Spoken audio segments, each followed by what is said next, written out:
Hi friends, ఇప్పుడు నేను మీ ముందుకు మరొక కొత్త మూవీ అప్డేట్ తో వచ్చాను. అదే ఇడ్లీ కొట్టు.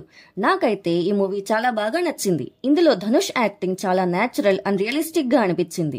ఇంకా మూవీ ప్లాట్ కి వస్తే, ఇందులో మన హీరో ఒక సాధారణ మధ్యతరగతి కుటుంబంలో జన్మిస్తాడు. చిన్నప్పటి నుంచి కష్టపడి ఒక గొప్ప స్థాయికి వెళ్లాలని కొన్ని వేల కోరికలతో సొంత ఊరిని, అమ్మా నాన్నలని వదిలి వెళ్తాడు.